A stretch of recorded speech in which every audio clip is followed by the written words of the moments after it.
Martine is a master's student at the University of Waterloo. She is studying galaxy lensing. She hopes to positively impact the world and society through science. And besides from being an aspiring astrophysicist, she is also a professional actor. Thank you so much for being here today. So, my first question to you is, how did you decide to become an astrophysicist? And what pushed you to pursue a career in astrophysics over a possible career in acting? Yeah, so I guess ever since I was a little kid, I was always very interested in acting, and I always thought I would pursue the arts as an adult. So, my career path has been a little bit interesting, in that sense. So, I guess how it all started was when I was in high school, I was experiencing, a lot of personal difficulties, and one of the ways that I was able to cope with some of these difficulties was just throwing myself into math and science. Because when you work on some of these problems, they really take all of your mind and all of your energy to just focus on them.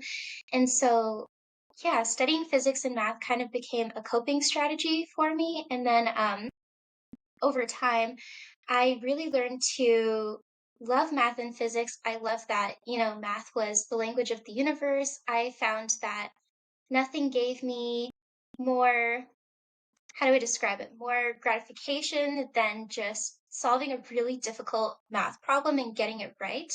That was a feeling I really chased. And yeah, so that's what led me to want to pursue astrophysics and math generally. I've always found the subjects very interesting. I think it's very cool to contribute to the field of science in some capacity and, produce papers. And do something that's bigger than yourself. I think that's a very cool thing to pursue. So, yeah. It's really interesting because, in a way, it's really true that by doing math and physics, it takes completely your brain energy and it makes you really focused Mhm. to just think about the problem that you're doing rather than anything else. And, Mhm. it's really unique the way you got into this field, very different from how most people start liking it. Really nice to Yeah. hear it.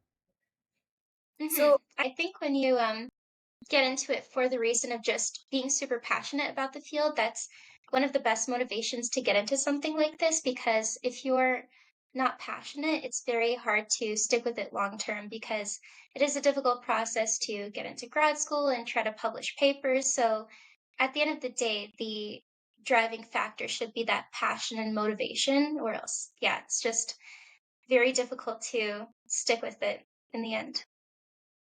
very true. So, can you briefly describe your current research project and its significance in the real world, if it has any?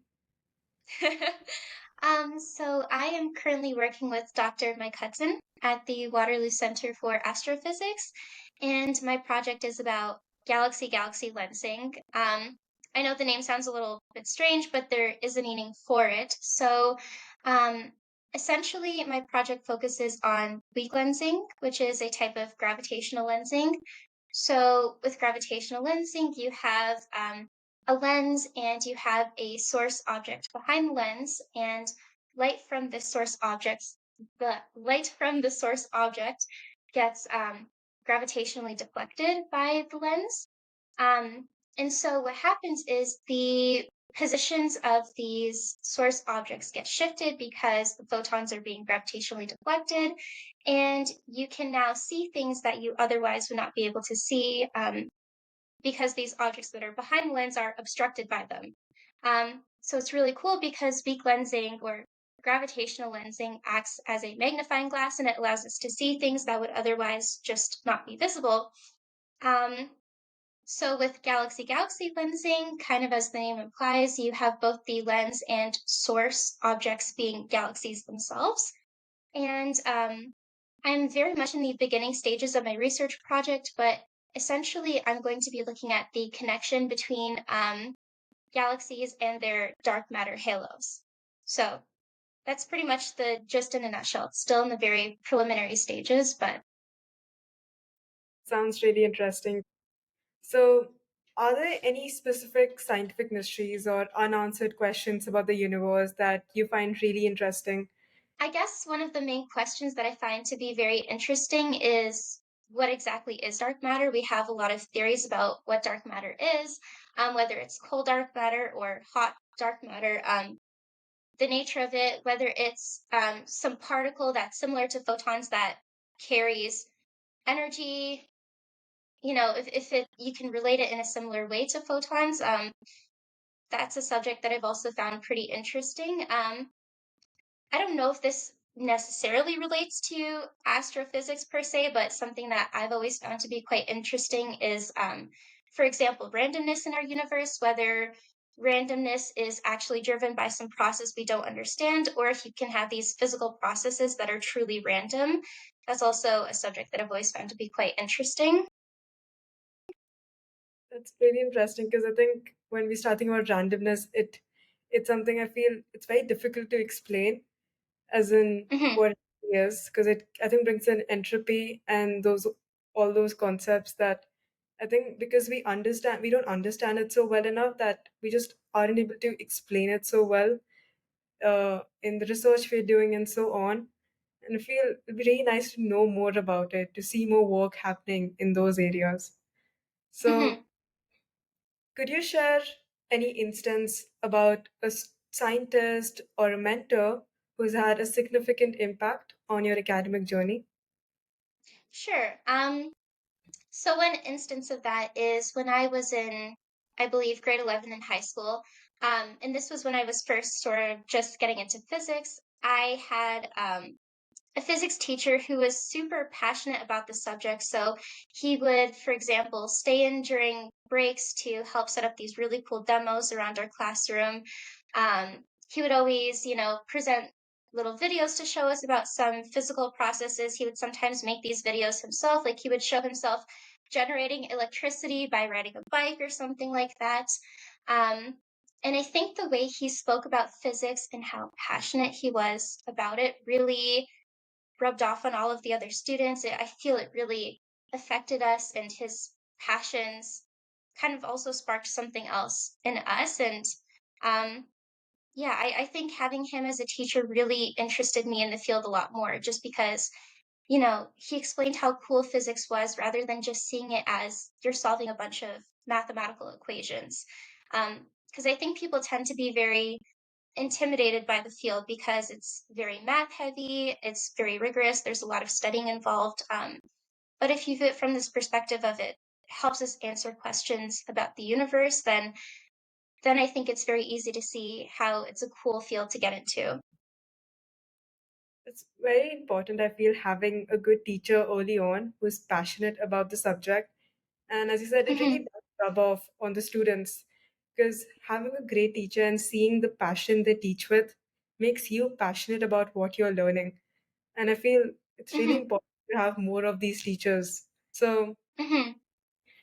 could you share any eureka moment or something that really made you feel, I really want to do astrophysics during Hmm. your undergrad journey or master's journey? Hmm. Um, this might be a little bit strange, but I kind of feel like my eureka moment was when I was watching Interstellar for the first time.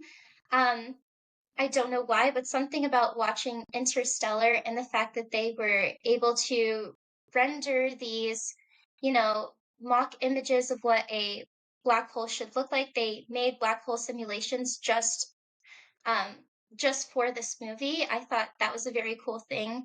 Um, but I think watching that movie and seeing how beautiful and amazing science can be really got me interested in the field of astrophysics. Um, I think that was one of the moments for sure. I feel science fiction movies really draw you in, especially with Interstellar when they got involved so much with the movie, making it as accurate Mhm. as possible. It's really commendable. So, Mhm. um, in a way, a very different question, but what do you think makes a scientist a good scientist? I think, well, definitely a good scientist is someone who is able to receive feedback on their work, or if they kind of realize that something they did is wrong in a scientific study, they're not afraid to go back and change that. Um, I think a good scientist is someone who always tries to prove themselves wrong before assuming that they're right about something so that you can get the science correct. Um, I think good scientists are able to persevere even when things seem very difficult or it might seem like the research is going nowhere. Um, a big thing about being in grad school and, pursuing a PhD is that you really need to overcome a lot of challenges, and there will be a lot of points in your research where you feel like this isn't working out. I'm so close to giving up. But you just have to keep pushing and keep going forward. And as long as you're able to do that and you're open to collaborating with other people and receiving feedback, I think that makes a good scientist. Definitely, the collaboration aspect is a big part of it because scientists are not really one man islands. To produce something reliable or reputable, it really takes the input and feedback of so many people. So, um, yeah, I believe those are some of the things that make a good scientist. I think when most people think of this question, they'll say someone who's a genius, someone who has that thinking ability. But I feel it's Hmm. other skills you need to be able to succeed in a really unpredictable field like this. And Hmm. especially being able to face the challenges and not be discouraged by them, but instead use it as an advantage. I feel Hmm. that's a really important thing in research. Hmm. So, I think I think relating to that, a lot of people think that in order to be specifically a physicist, you have to be born a genius or you kind of need to have this special it factor in order to study things like this. Um, I personally don't believe that's true. I think being able to do research, yes, a lot of it is having that background knowledge and being able to understand these things that you are taught in university. But I would say most of it is your ability to persevere in the face of hardships and not giving up when things are going slow. I think having that research aptitude is the probably the biggest component of being able to do something like this. And then having that background knowledge comes after. But a story I always like to tell people is that when I was in high school, I was not a perfect student by any means. I think in grade 9, I had no interest in studying math and physics. I could not be bothered to study, um, let alone get into this field. So, I went from being a not so great student to then finding out how I could apply myself and how I could make studying these subjects more enjoyable for myself. Um, and I think if you find the techniques that work for you that allow you to study something, sit there for a long time, just read the textbook, do the practice problems, then I truly believe anybody can get into this field. And I guess the other important thing to remember is even though a lot of people might find studying physics difficult, you have a lot of physicists who find, for example, writing to be very difficult, especially writing in an English course, for example, where you have to be very poetic in the things you say and you can't just be blunt and speak like a scientist saying, these are the results, these are what I did. There's a lot more nuances when you have to write in that context. And so you might have physicists who find doing that kind of thing very difficult. So, yeah. and you talked about how it's very important you find the way to learn something to make it interesting. And it's Mhm. not in a way a one size fits all. It's different for each person. And I feel once you find that, it really changes your outlook on physics and math because they do seem intimidating.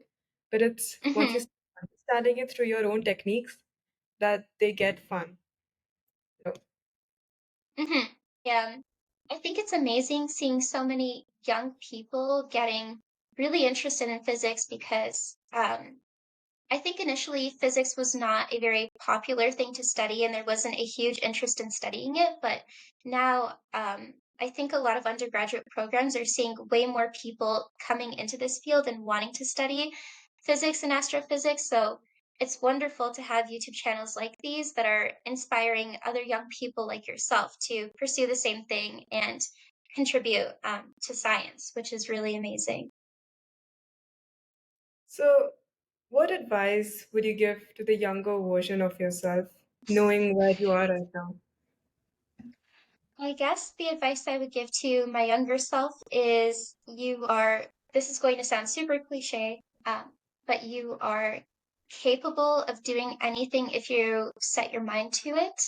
Um, it's probably the biggest piece of advice I would give myself because when I started my undergraduate journey, um, I was filled with a lot of doubt. I always wondered, am I really in the right field? Can I do this? Am I as smart as the person sitting next to me? Do I deserve to be here?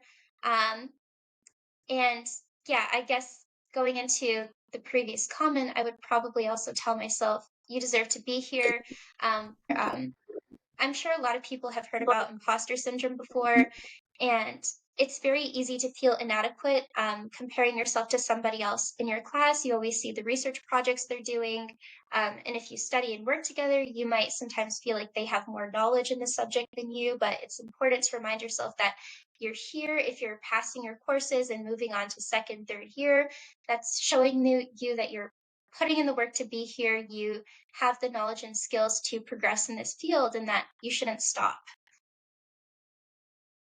I think that applies to a lot of other people as well, in a way, not being overwhelmed by imposter syndrome and knowing that Mhm, you are working hard and you are capable of achieving what you set your mind to. I feel that's very mhm. important, reiterating to yourself, I feel, at every phase of life. So what are your favorite science related movies, books, science fiction related? Sure. I think my favorite movies are probably, well, Interstellar, of course, has to be my favorite one. I'm a huge Star Wars fan, and specifically, my favorite one is Episode 3, Revenge of the Sith. Um, I also really love Tron Legacy. That's one of my favorite science fiction movies. Um, I would say those have to be my top three, probably. Yeah. Yeah. So, what advice would you give to high school students who want to enter the field of astrophysics but feel discouraged by how intimidating it seems? Yeah, so I think it's good to, well, there's two things. I think it's good to discourage how intimidating these fields can be, and to realize that if you're willing to put in the work, anybody can get into this field. It's not some exclusive field of study. Um, but I guess the other thing specifically with astronomy is to be realistic about the work it will take to pursue a career in astronomy. I think a lot of people, when they're younger, see the stars, the planets, the solar system, galaxies, and they're like, this is really cool. I want to study this. Um, but fundamentally, astronomy is built off of math and physics, and it's not always obvious how rigorous the field is and how much math background you need to get into this field. And not only that, there's also a lot of computational background you need in order to be an astrophysicist because, you know, unlike studying something in the lab, astrophysicists don't really have a lab. So they need to use a lot of computational techniques to study things. Um, and so I think that aspect of being an astrophysicist or an astronomer can really surprise people. They're not necessarily ready for how much computational background they'll need to have, how proficient in multiple languages they need to be, um, and the fact that it's not just, looking at stars and planets and being like, this is pretty, oh, this looks cool, but it's just, purely math and physics. So it's good to be realistic about what's to come if you decide to study these subjects, but also know that if you put in the work, then you are more than capable of doing it. And it's just a matter of finding the right study techniques that allow you to succeed in these fields. That's very good advice. In a way, it's about being on the balance scale, like being realistic with yourself and understanding what it Hmm. demands and whether you'll be able to fulfill those demands. So, Hmm. in the future, would you prefer working completely theoretical part of astrophysics or more of the observational side? I think I would definitely prefer to stay in more of the theoretical side because I personally really enjoy working with simulations, for example, and doing a lot of computational work. I think those are just where my passions lie, creating programs that do something, creating pipelines um, that do things, for example. And yeah, I think I prefer more so working on the theory and working with equations rather than, for example, observing things with telescopes myself. So, Um, what skills do you think, from your background as a professional hmm actor, come in useful right now in your journey as an astrophysicist? hmm so I guess my acting days are very much in the past. That was something I did as a kid, but I do think having some experience in front of a camera definitely helped me prepare for delivering talks in front of people, just being used to delivering something in front of an audience and not getting too nervous to speak in front of an audience. That's a big thing. So if you are interested in astronomy, you will likely have to give many talks throughout your career, and that is something that you will probably just have to become comfortable with. And, the thing about these astronomy talks is that you really have to speak about the subjects naturally. You can't have cue cards with you, you can't have prompts with you. Basically, for these talks, you're just going to have a slide of some graph, and you're going to have to be able to explain that graph, like what exactly are on the x and y axes, what is this graph telling you physically, um, and you'll have to remember all of that off the top of your head and speak naturally about whatever it is you're showing. So I think having some experience in acting and also memorizing lines definitely helps a little bit to recall all the things you have to say in these presentations. I think also acting, you meet a lot of different people and you really have to have good, you know, I can't remember if the term is intrapersonal or interpersonal skills, but basically just skills being able to talk to people and communicate with them effectively and being friendly in front of other people. And that definitely helps in scientific fields because collaboration is a big aspect of these fields. And you have to be okay reaching out to people, asking for advice, or asking if you can get a second opinion on something. So I think all of that helps. I don't think anyone would usually connect drama with science, but a lot of hmm skills needed in both of these fields do interconnect, especially the part of networking and learning how to be able to present yourself in front of an audience. I feel drama does hmm teach you a lot of those skills. So, hmm finally, what do you think is the best part of studying astrophysics?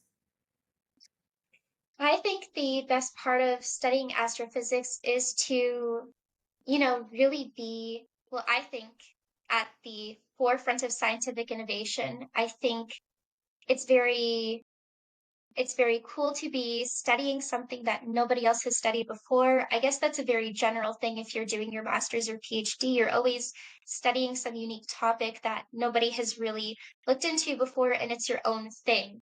And I think generally speaking, that's a very cool thing.